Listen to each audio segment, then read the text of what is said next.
ವಿರುದ್ಧ ಸಿದ್ದರಾಮಯ್ಯ ಸರ್ಕಾರ ಸಮರ ಸಾರಿದೆ.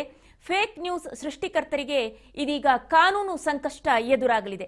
ತಪ್ಪು ಮಾಹಿತಿ ನೀಡುವ ಖಾತೆ ಮೇಲೆ ಸರ್ಕಾರದ ಕೆಂಗಣ್ಣು ಬಿದ್ದಿದೆ. ಸದ್ದಿಲ್ಲದೆ ರೆಡಿಯಾಗ್ತಾ ಇದೆ. ಫೇಕ್ ಮಟ್ಟ ಹಾಕೋದಕ್ಕೆ ಕಾಯ್ದೆ.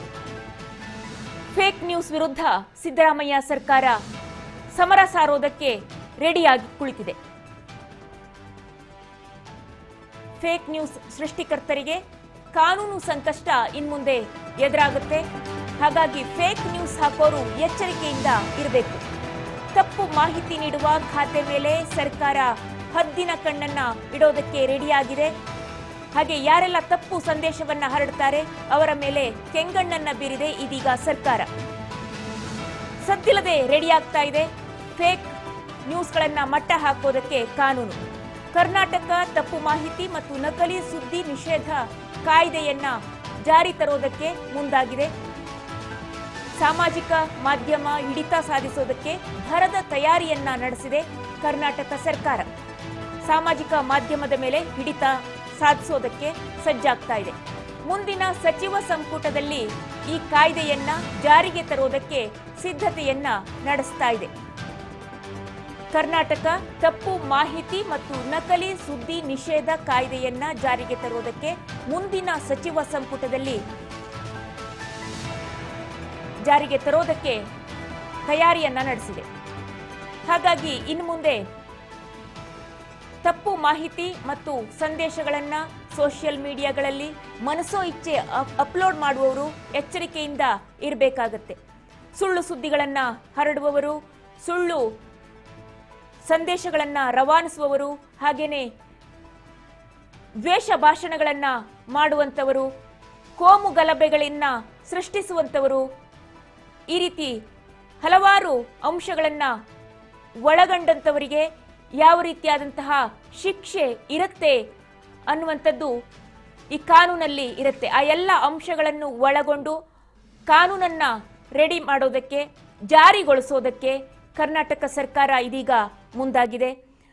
ಸಾಕಷ್ಟು ಗಲಭೆಗಳು,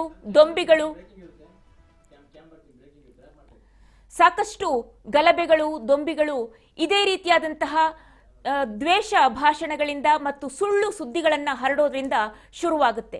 ಹಾಗಾಗಿ ಇದಕ್ಕಾಗಿ ಕಾನೂನನ್ನ ತರೋದಕ್ಕೆ ಸರ್ಕಾರ ರೆಡಿಯಾಗಿದೆ. ದ್ವೇಷ ಭಾಷಣ, ಸುಳ್ಳು ಸುದ್ದಿ ತಡೆಗೆ ಪ್ರತ್ಯೇಕ ವಿಧೇಯಕ, ಕರಾವಳಿಯಲ್ಲಿನ ಗಲಭೆಯನ್ನ ಗಮನದಲ್ಲಿಟ್ಟುಕೊಂಡು ಬಹುಮುಖ್ಯವಾಗಿ ಈ ಕಾಯ್ದೆಯನ್ನ ತರೋದಕ್ಕೆ ಮುಂದಾಗಿರುವಂತದ್ದು ಸರ್ಕಾರ. ಅಪರಾಧಿಗಳಿಗೆ 7 ವರ್ಷ ಜೈಲು ಶಿಕ್ಷೆ ಈ ಕಾನೂನಿನಲ್ಲಿ ಏನಿರುತ್ತೆ ಅಂತಂದ್ರೆ, ಅಪರಾಧಿಗಳಿಗೆ 7 ವರ್ಷ ಜೈಲು ಶಿಕ್ಷೆ, ಹಾಗೇನೆ 10 ಲಕ್ಷ ರೂಪಾಯಿ ದಂಡವನ್ನ ವಿಧಿಸಲಾಗುತ್ತೆ ಈ ಕಾನೂನಿನ ಅಡಿಯಲ್ಲಿ. ಸುಳ್ಳು ಸುದ್ದಿಗಳನ್ನ ಹರಡುವುದನ್ನ ಸಂಪೂರ್ಣವಾಗಿ ನಿಷೇಧ ಮಾಡಬೇಕು ಅಂತ ಈ ಒಂದು ಕಾಯ್ದೆಯನ್ನ ತರೋದಕ್ಕೆ ಮುಂದಾಗಿದೆ ಸರ್ಕಾರ. ದ್ವೇಷ ಭಾಷಣ ಹರಡುವಂಥದ್ದು, ಹಾಗೇನೆ ಕೋಮು ಗಲಭೆಯನ್ನ ಸೃಷ್ಟಿಸುವಂಥದ್ದು, ಸಾಮಾಜಿಕ ಜಾಲತಾಣಗಳಲ್ಲಿ ಮನಸೋ ಇಚ್ಛೆ ಪೋಸ್ಟ್ಗಳನ್ನ ಹಾಕುವಂಥದ್ದನ್ನ ತಡೆಯೋ ಸಲುವಾಗಿ ಪ್ರತ್ಯೇಕವಾದ ವಿಧೇಯಕವನ್ನ ತರೋದಕ್ಕೆ ಮುಂದಾಗಿದೆ. ದ್ವೇಷ ಭಾಷಣ ಮತ್ತು ಸುಳ್ಳು ಸುದ್ದಿ ತಡೆಗೆ ಪ್ರತ್ಯೇಕ ವಿಧೇಯಕ. ಮತ್ತೆ ಈ ಸಾಮಾಜಿಕ ಪೋಸ್ಟ್ಗಳಲ್ಲದೆ ದ್ವೇಷ ಭಾಷಣ ಮತ್ತು ಸುಳ್ಳು ಸುದ್ದಿ, ಬಹುಶಃ ಇದು ಕರಾವಳಿಯಲ್ಲಿನ ಗಲಭೆಗಳನ್ನ ಗಮನದಲ್ಲಿಟ್ಟುಕೊಂಡು ಈ ಕಾಯ್ದೆಯನ್ನ ರಚಿಸಲಾಗಿರುವಂತದ್ದು ತಮಗೆ ಗೊತ್ತಿದೆ. ಈಗಾಗಲೇ ಕೆಲವು ನಾಯಕರನ್ನ ಆ ಭಾಗದ, ಕರಾವಳಿ ಭಾಗದ ಕೋಮು ಗಲಭೆಗಳಿಗೆ ಕಾರಣವಾಗಿದ್ದಾರೆ ಅಂತ ಹೇಳಲಾಗ್ತಾ ಇರುವಂತಹ ಕೆಲವರನ್ನ ಗಡೀಪಾರು ಮಾಡಿ ಕೂಡ ಆದೇಶವನ್ನ ನೀಡಿತ್ತು. ಆ ಒಂದು ಜಿಲ್ಲಾಧಿಕಾರಿಗಳು ಅಲ್ಲಿ ಗಡೀಪಾರನ್ನ ಕೂಡ ಮಾಡಿದ್ರು. ಹಾಗೇನೆ ಕೆಲವೊಂದು ನಾಯಕರಿಗೆ, ಕೆಲವೊಂದು ಖ್ಯಾತ ಭಾಷಣಕಾರರಿಗೆ ಭಾಷಣವನ್ನ ಮಾಡದಂತೆ ತಡೆಯನ್ನ ಕೂಡ ಹೇರಲಾಗಿತ್ತು. ಜೊತೆಯಲ್ಲಿ ಕೆಲವು ಮುಖಂಡರಿಗೆ ಆ ಒಂದು ಪ್ರದೇಶಕ್ಕೆ ಹೋಗದಂತೆ, ಆ ಪ್ರದೇಶದ ವ್ಯಾಪ್ತಿಗೆ ಅವರು ಬರದಂತೆ ಕೂಡ ರಿಸ್ಟ್ರಿಕ್ಷನ್ ಅನ್ನ ಕೂಡ ಹೇರಲಾಗ್ತಾ ಇತ್ತು. ಇನ್ನು ಮುಂದೆ ಈ ರೀತಿ ಕಟ್ಟುನಿಟ್ಟಾಗಿ ಆಗಬಾರ್ದು ಅಂತ ಹೇಳುವ ದೃಷ್ಟಿಯಿಂದ ಸಪರೇಟ್ ಆಗಿ ಒಂದು ವಿಧೇಯಕವನ್ನೇ ತರೋದಕ್ಕೆ ಸರ್ಕಾರ ಮುಂದಾಗಿರುವಂತದ್ದು.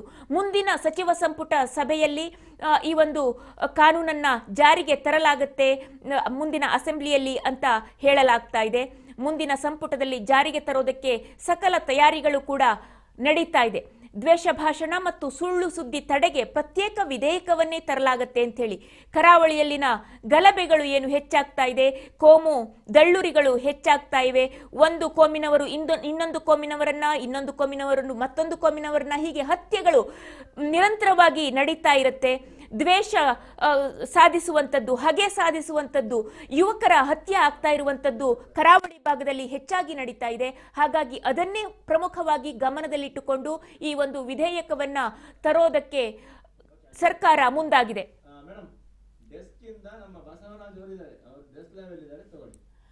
ಓಕೆ, ಇದೇ ವಿಚಾರವನ್ನ ಮತ್ತಷ್ಟು ತಿಳ್ಕೊಳ್ತಾ ಹೋಗೋಣ. ನಮ್ಮ ಪ್ರತಿನಿಧಿ ಬಸವರಾಜ್ ಇದೀಗ ನೇರ ಸಂಪರ್ಕದಲ್ಲಿದ್ದಾರೆ. ಹೇಳಿ ಬಸವರಾಜ್, ಕರ್ನಾಟಕ ಸರ್ಕಾರ ಇದೀಗ ದ್ವೇಷ ಭಾಷಣ ಮತ್ತು ಸುಳ್ಳು ಸುದ್ದಿ ತಡೆಗೆ ಪ್ರತ್ಯೇಕ ವಿಧೇಯಕವನ್ನ ತರೋದಕ್ಕೆ ಮುಂದಾಗಿದೆ. ಯಾವ ವಿಷಯವನ್ನ ಗಮನದಲ್ಲಿಟ್ಟುಕೊಂಡು ಈ ರೀತಿಯಾದಂತಹ ಒಂದು ವಿಧೇಯಕವನ್ನ ತರೋದಕ್ಕೆ ಮುಂದಾಗಿರುವಂತದ್ದು ಮತ್ತು ತಯಾರಿ ಯಾವ ರೀತಿಯಲ್ಲಿ ನಡೆದಿದೆ ಅಂತ? ವಿದ್ಯಾಭಟ್, ಈಗಾಗಲೇ ರಾಜ್ಯ ಸರ್ಕಾರ ಒಂದು ಮಹತ್ವದ ವಿಶೇಷವಾಗಿರ್ತಕ್ಕಂಥ ಕಾನೂನನ್ನು ತರಲಿಕ್ಕೆ ಮುಂದಾಗಿರ್ತಕ್ಕಂಥದ್ದು. ಪ್ರಮುಖವಾಗಿ ಇತ್ತೀಚೆಗೆ ರಾಜ್ಯದಲ್ಲಿ ಆಗ್ತಕ್ಕಂಥ ಕೆಲವೊಂದಿಷ್ಟು ಅಪರಾಧ ಚಟುವಟಿಕೆಗಳಾಗಿರ್ಬೋದು, ಮತ್ತು ಕರಾವಳಿಯ ಭಾಗದಲ್ಲಿ ಕೋಮು ಗಲಭೆ ಸೃಷ್ಟಿ ಆಗಿರ್ಬೋದು, ಒಂದಿಷ್ಟು ಬಹಿರಂಗವಾಗಿ ಒಂದೊಂದು ಸಮುದಾಯಕ್ಕೆ ಒಂದು ಉದ್ವೇಗ ಆಗುವಂತಹ ಭಾಷಣಗಳನ್ನು ಕೂಡ ಅಲ್ಲಿ ಮಾಡ್ತಕ್ಕಂಥ ವಿಚಾರಗಳಾಗಿರ್ಬೋದು, ಮತ್ತು ಒಂದಿಷ್ಟು ಸುಳ್ಳು ಸುದ್ದಿಗಳನ್ನು ಸಾಮಾಜಿಕ ಜಾಲತಾಣಗಳ ಮುಖಾಂತರ ಸೃಷ್ಟಿ ಮಾಡಿ ಕೆಲವೊಂದಿಷ್ಟು ಅವರಿಗೆ ಒಂದು ಹಾನಿ ಉಂಟು ಮಾಡುವಂಥದ್ದು, ಮಾನಹಾನಿ ಉಂಟು ಮಾಡುವಂಥದ್ದು, ಮತ್ತೆ ಕೆಲವಷ್ಟು ತಪ್ಪು ಮಾಹಿತಿಯ ಮುಖಾಂತರ ಗಲಭೆ ಸೃಷ್ಟಿ ಮಾಡುವಂತಹ ಒಂದಿಷ್ಟು ಇತ್ತೀಚಿನ ಬೆಳವಣಿಗೆಯನ್ನು ನೋಡಿರ್ತಕ್ಕಂಥ ರಾಜ್ಯ ಸರ್ಕಾರ ಇದೀಗ ಒಂದು ವಿಶೇಷವಾಗಿರ್ತಕ್ಕಂಥ ವಿಧೇಯಕವನ್ನು ತರಲಿಕ್ಕೆ, ಅದಕ್ಕೆ ಅದರದೇ ಆಗಿರ್ತಕ್ಕಂಥ ವಿಧೇಯಕ ತರಲಿಕ್ಕೆ ರಾಜ್ಯ ಸರ್ಕಾರ ಮುಂದಾಗಿರ್ತಕ್ಕಂಥದ್ದು. ಅಂದರೆ ದ್ವೇಷ ಭಾಷಣ ಮತ್ತು ಸುಳ್ಳು ಸುದ್ದಿ ಹರಡುವಿಕೆ ಸಂಬಂಧಪಟ್ಟಂತ ಒಂದು ಪ್ರತ್ಯೇಕವಾಗಿರ್ತಕ್ಕಂಥ ವಿಧೇಯಕವನ್ನ ತರಬೇಕು ಅನ್ನುವಂತಹ ನಿಟ್ಟಿನಲ್ಲಿ ರಾಜ್ಯ ಸರ್ಕಾರ ಮುಂದಾಗಿದೆ ಅನ್ನುವಂತಹ ಮಾಹಿತಿ ಕೂಡ ಲಭ್ಯವಾಗ್ತಾ ಇದೆ. ಈ ಹಿಂದೆ ಗುರುವಾರ ನಡೆದಿರ್ತಕ್ಕಂಥ ಸಚಿವ ಸಂಪುಟ ಸಭೆಯಲ್ಲೂ ಕೂಡ ಈ ಒಂದು ಪ್ರತ್ಯೇಕವಾಗಿರ್ತಕ್ಕಂಥ ವಿಧೇಯಕ ವಿಚಾರಕ್ಕೆ ಸಂಬಂಧಪಟ್ಟಂತೆ ಸಚಿವ ಸಂಪುಟದಲ್ಲಿ ಚರ್ಚೆ ಕೂಡ ಆಗಿರ್ತಕ್ಕಂಥದ್ದು. ಈ ಒಂದು ವಿಧೇಯಕವನ್ನ ತರಲೇಬೇಕು ಅನ್ನುವಂಥದ್ದನ್ನ ಎಲ್ಲ ಸಚಿವರು ಕೂಡ ಸಚಿವ ಸಂಪುಟದಲ್ಲಿ ಹೇಳಿದ್ದಾರೆ ಅನ್ನುವಂಥ ಮಾಹಿತಿ ಕೂಡ ಸಿಗ್ತಾ ಇದೆ. ಹಾಗಾಗಿ ಮುಂದಿನ ಸಚಿವ ಸಂಪುಟದಲ್ಲಿ ಈ ಒಂದು ಪ್ರತ್ಯೇಕ ವಿಧೇಯಕವನ್ನ ತರಬೇಕು. ಈ ಒಂದು ವಿಧೇಯಕ ತರುವ ಮುಖಾಂತರ ಏನು ಈಗಾಗಲೇ ಸಾಮಾಜಿಕ ಜಾಲತಾಣಗಳಿಗೆ ಕೂಡ ಕೋಮು ಗಲಭೆಗಳು ಕೂಡ ಸೃಷ್ಟಿ ಆಗುವಂತಹ ಪೋಸ್ಟ್ಗಳನ್ನ ಹಾಕ್ತಾರೆ. ಒಂದ್ ಕಡೆ ಮುಸ್ಲಿಂ ನಾಯಕರ ಒಂದು ಪೋಸ್ಟ್ ಆಗಿರ್ಬೋದು, ಹಿಂದೂಗಳ ನಾಯಕರ ಪೋಸ್ಟ್ ಆಗಿರ್ಬೋದು, ಅವಹೇಳನಕಾರಿ ಆಗಿರ್ತಕ್ಕಂಥ ಪೋಸ್ಟ್ಗಳನ್ನ ಹಾಕಿ ಅದು ದೊಡ್ಡ ಮಟ್ಟದಲ್ಲಿ ಗಲಭೆ ಸೃಷ್ಟಿ ಮಾಡುವಂತದ್ದಾಗಿ ಕಾನೂನು ಸುವ್ಯವಸ್ಥೆಗೂ ಕೂಡ ಧಕ್ಕೆ ಬರುವಂಥದ್ದು, ಸಾಮಾಜಿಕವಾಗಿಯೂ ಕೂಡ ಒಂದ್ ಕಡೆ ಇದು ಎಲ್ಲೋ ಒಂದು ಕಡೆ ರಾಜ್ಯಕ್ಕೂ ಕೂಡ ಹಾನಿ ಉಂಟು ಮಾಡುವಂತಹ ಪರಿಸ್ಥಿತಿ ಕೂಡ ನಿರ್ಮಾಣ ಆಗಿರ್ತಕ್ಕಂಥದ್ದು. ಈ ಒಂದು ನಿಟ್ಟಿನಲ್ಲಿ ಹತ್ಯೆಗಳು ಕೂಡ ಆಗಿರ್ತಕ್ಕಂಥದ್ದು ಕೂಡ ಇದೆ.